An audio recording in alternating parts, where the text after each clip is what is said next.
अस्सलाम वालेकुम, कैसे हैं आप? उम्मीद है कि आप सब लोग ठीक होंगे।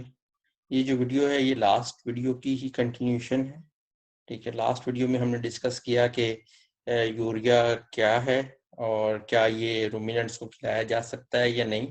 ठीक है, तो इस वीडियो में हम ये कोशिश करेंगे कि हम यूरिया को कैसे डिटरमिन कर सकते हैं कि वो किसी फीड इंग्रेडिएंट में या किसी वनडे में कितना मौजूद है। ठीक है, क्या कोई इस तरह का टेस्ट मौजूद है और हमारी लैब्स में ऐसा हो रहा है, इसके बारे में हम डिस्कस करेंगे। और अगर नहीं हो रहा तो हम इसे कैसे कर सकते हैं, ये आज हमारा टॉपिक है। तो पहले हम देखेंगे कि हमारी लैब्स में कौन से टेस्ट हो रहे हैं और फिर किस किन किन बुनियादों पे हो रहे हैं और वो क्या एस्टिमेट करते हैं या क्या डिटरमिन करते हैं। ठीक है, फिर हम देखेंगे कि अगर वो यूरिया को नहीं डिटरमिन करते तो हम कैसे कर सकते हैं। इसके हवाले से मैंने एक पावर पॉइंट स्लाइड्स बनाई हैं कुछ, वो मैं आपके साथ शेयर करता हूँ। तो फिर उसी से हम स्टार्ट करते हैं।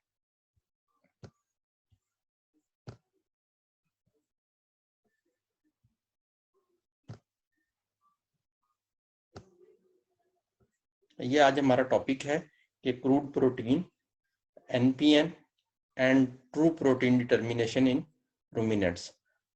तो क्रूड प्रोटीन जिसे कॉमनली हम सीपी कहते हैं।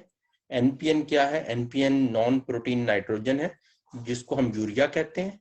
और ट्रू प्रोटीन क्या है ये हम देखेंगे। तो ये तीन चीजें हैं, ये जो इकट्ठी ये फीड में होती हैं। ठीक है, और इन सब में नाइट्रोजन मौजूद है। ठीक है, इनको हम कैसे सेपरेटली डिटरमिन कर सकते हैं और हम देखेंगे हम क्या एस्टिमेट करके आ रहे हैं लैब्स में। तो आए हम ये स्टार्ट करते हैं अपनी प्रेजेंटेशन।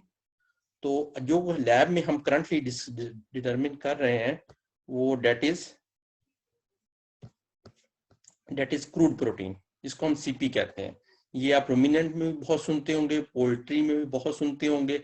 हर कोई बात करता है सीपी कितनी है हमारी फीड में सीपी। ठीक है, 18% है, 20% है, 16% है। ये 20% वाला वंडा है, ये 16% वाला है, ये 22% वाला है। जितनी सीपी ज्यादा होगी उतना वो वंडा महंगा होता है। अब सीपी बनती किस चीज से है? सीपी में दो कंपोनेंट्स होते हैं, एक होता है ट्रू प्रोटीन का और एक होता है नॉन प्रोटीन नाइट्रोजन का। और नॉन प्रोटीन नाइट्रोजन जिसको हम एनपीएन भी कहते हैं, इसकी सबसे बड़ी एग्जाम्पल जो है यूरिया है। ठीक है, और ट्रू प्रोटीन क्या है ये हम अगली स्लाइड्स में देखेंगे। तो सीपी दो चीजों से मिलकर बनती है। ठीक है, एक ट्रू प्रोटीन और एक नॉन प्रोटीन नाइट्रोजन। अब ट्रू प्रोटीन क्या है? ट्रू प्रोटीन वो चीज है जो प्रोटीन को रिफ्लेक्ट करती है। ठीक है, वो वाली नाइट्रोजन जो प्रोटीन के बनाने में इस्तेमाल होती है, वो पेप्टाइड की शक्ल में हो, वो पॉलीपेप्टाइड की शक्ल में हो। जो पॉलीपेप्टाइड और पेप्टाइड वो जो चीजें हैं, जब अमाइनो एसिड आपस में मिलते हैं तो वो एक बॉन्ड के जरिए एक चीज बनाते हैं जिसको पेप्टाइड बनाते हैं। दो या दो से ज्यादा मिलकर पेप्टाइड बनाते हैं। अगर ज्यादा अमाइनो एसिड मिले तो पॉलीपेप्टाइड बनते हैं। अगर मल्टीपल पॉलीपेप्टाइड्स मिले तो वो प्रोटीन बनाते हैं। तो जो नाइट्रोजन पेप्टाइड में है, पॉलीपेप्टाइड में है या प्रोटीन में है, उस नाइट्रोजन को हम ट्रू प्रोटीन कहेंगे। पर जो नाइट्रोजन जो इसके अलावा मौजूद है, जो प्रोटीन में नहीं है, उस नाइट्रोजन को हम क्या कहते हैं? Non protein nitrogen. ठीक है, ये ऐसी नाइट्रोजन है जो नाइट्रोजन मौजूद तो है, ठीक है, और हम मेजर भी करते हैं, क्रूड प्रोटीन का हिस्सा भी है। ठीक है, पर वो ट्रू प्रोटीन का हिस्सा नहीं है, वो प्रोटीन के अलावा मौजूद है। ठीक है, और उसकी सबसे बड़ी एग्जाम्पल जो है वो यूरिया की है। ठीक है, और पर लास्ट स्लाइड में प्रेजेंटेशन में हम डिस्कस किया, ये जो रूमिनेंट्स हैं इस यूरिया को यूज कर सकते हैं और प्रोटीन में कन्वर्ट कर सकते हैं with the help of microbes. ठीक है, तो ये अब हम दोबारा अपनी पहली स्लाइड पे जाते हैं। तो क्रूड प्रोटीन के दो हिस्से हैं, एक ट्रू प्रोटीन और एक नॉन प्रोटीन नाइट्रोजन, जिसको हम कहते हैं यूरिया। और ट्रू प्रोटीन में क्या है? वो वाली नाइट्रोजन जो प्रोटीन के बनाने के अमल में इस्तेमाल हुई, उसको ट्रू प्रोटीन कहते हैं। और वो नाइट्रोजन जो ट्रू प्रोटीन के अलावा है वो नॉन प्रोटीन नाइट्रोजन है और जो यूरिया में है।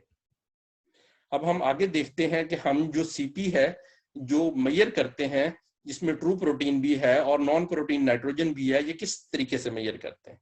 इसके लिए सबसे जो पॉपुलर मेथड है जो हर फीड मिल में यूज हो रहा है ठीक है, और वो जल्डल मेथड कहलाता है। जल्डल मेथड क्या करता है, वो क्रूड प्रोटीन को मेजर करता है। जल्डल मेथड एक्चुअली क्या कर रहा होता है, वो नाइट्रोजन को मेजर कर रहा होता है। वो ये डिस्टिंग्विश नहीं कर रहा होता ये नाइट्रोजन कहाँ से आई, क्या ये नाइट्रोजन ट्रू प्रोटीन से आई है या एनपीएन से आई है या यूरिया से आई है। जल्डल मेथड का मकसद है बस नाइट्रोजन को मेजर करना, और उस नाइट्रोजन को मेजर करने के बाद उस नाइट्रोजन से क्रूड प्रोटीन को बता देना। वो कैसे बताते हैं, ठीक है, जल्डल मेथड क्या करता है, नाइट्रोजन को मेजर करता है और फिर उस नाइट्रोजन को एक खास फैक्टर से मल्टीप्लाई किया जाता है क्रूड प्रोटीन डिटर्म हासिल करने के लिए, और वो फैक्टर कॉमनली होता है 6.25।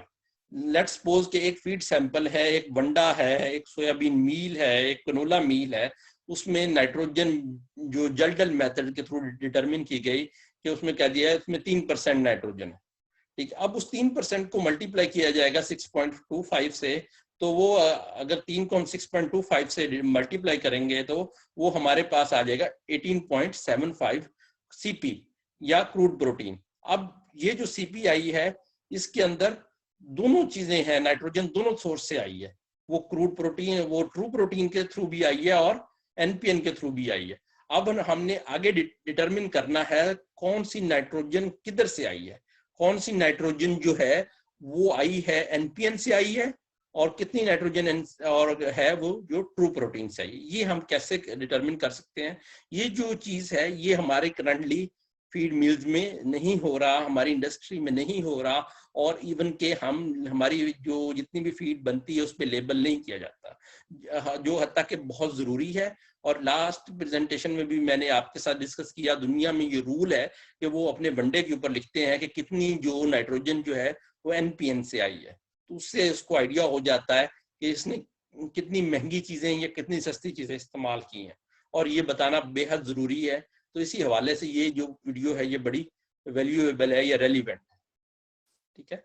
तो हम देखते हैं कि कैसे हम एनपीएन की नाइट्रोजन को ट्रू प्रोटीन की नाइट्रोजन से सेपरेट कर सकते हैं, क्योंकि मैंने आपको बताया कि क्रूड प्रोटीन में दो नाइट्रोजन दो सोर्स से आती है, ट्रू प्रोटीन से भी और एनपीएन से। अब हमने सेपरेट करना है, ठीक है, कितनी नाइट्रोजन आ रही है जो एनपीएन से आ रही है और कितनी नाइट्रोजन आ रही है वो ट्रू प्रोटीन से आ रही है। ये हम किस तरह सेपरेट करते हैं, ये हम प्रेसिपिटेशन के बेस के ऊपर सेपरेट करते हैं। हम एक रीजेंट डालते हैं, ठीक है, वो आगे हम डिस्कस करेंगे कौन सा रीजेंट डालते हैं, और वो रीजेंट क्या करता है, ट्रू प्रोटीन की प्रेसिपिटेशन कर देता है, ठीक है, उसको इकट्ठा कर देता है, ठीक है, और जो क्या करता है एनपीएन को अलाउ कर देता है कि वो सोल्यूशन से बाहर निकल जाए, पास ऑन हो जाए, मतलब वो सेपरेट कर देता है ट्रू प्रोटीन को और एनपीएन को, ठीक है। अब हमारे पास दोनों कंपोनेंट सेपरेट हो गए, ठीक है, तो हम फिर जज कर सकते हैं कि जो जितनी प्रेसिपिटेटेड मटेरियल हमारे पास रह गया उसमें हम नाइट्रोजन जज करेंगे वो कितनी है, ठीक है। लेट्स सपोज के पहले नाइट्रोजन थी हमारे पास 3%, ठीक है, 3% हमारे पास नाइट्रोजन थी क्रूड प्रोटीन के अंदर, ठीक है। हमने आगे फिर उसको क्या किया, उसके अंदर हमने एक रीजेंट डाला जिसने क्या किया, प्रेसिपिटेट कर दिया ट्रू प्रोटीन को, और जो एनपीएन था उसको अलाउ कर दिया उसको पास होने अलाउ कर दिया, ठीक है। अब हमने नाइट्रोजन मेजर की ट्रू प्रोटीन में, और वही हमने जल्डल मेथड यूज किया, उसके अंदर उस प्रेसिपिटेट के अंदर हमने देखा कितनी नाइट्रोजन है।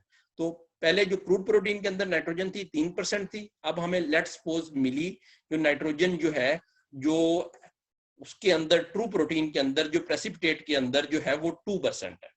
तो 3% टोटल में थी और 2% ट्रू प्रोटीन में है, तो 1% कहाँ गई, 1% जो नाइट्रोजन है वो किधर चली गई, वो एनपीएन की शक्ल में चली गई, ठीक है। तो हमें पता चल गया कि कितनी जो नाइट्रोजन जो हमारे क्रूड प्रोटीन में थी वो आई ट्रू प्रोटीन से और कितनी आई एनपीएन से, ठीक है। तो ये एक सिंपल सा मेथड है।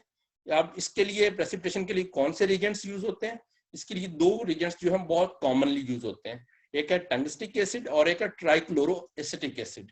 ट्राइक्लोरो एसिटिक एसिड जो है जिसको टीसीए भी कहते हैं वो ज्यादा पॉपुलर है, ठीक है, वो उसको हम यूज करते हैं, और उसके लिए एक सिंपल सा प्रोसीजर है।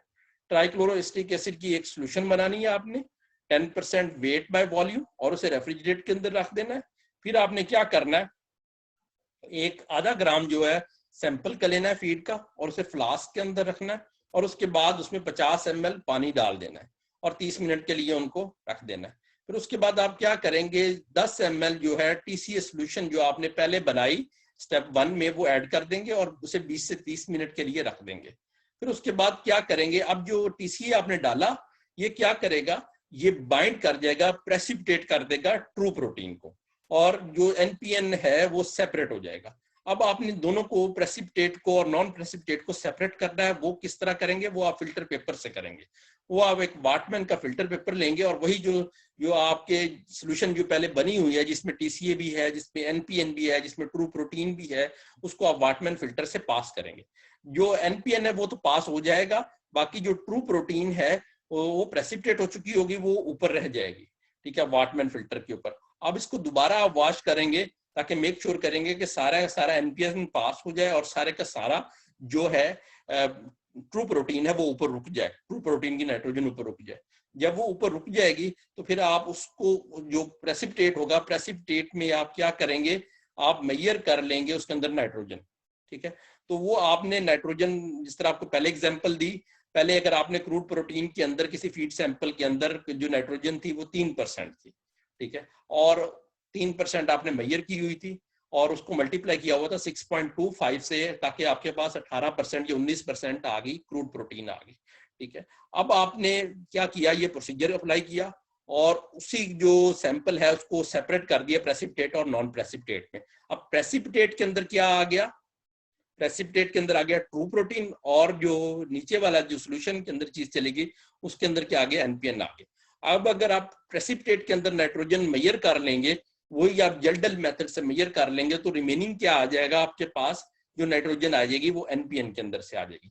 3% लेट्स सपोज जो थी वो टोटल थी क्रूड प्रोटीन के अंदर, और 2% थी वो किसके अंदर थी, ट्रू प्रोटीन के अंदर।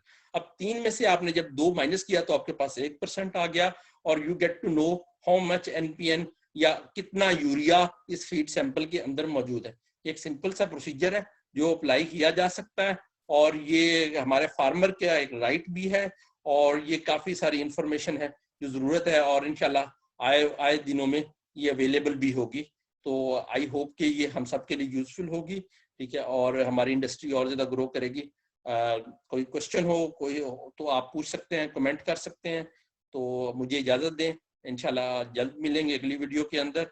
अल्लाह ताला आप सब लोगों को खुश रखे, अल्लाह ताला आपके लिए आसानियां पैदा फरमाए और आपको आसानियां पैदा करने की तौफीक अता फरमाए। जज़ाकल्लाह, खुश रहिएगा, अल्लाह हाफिज़।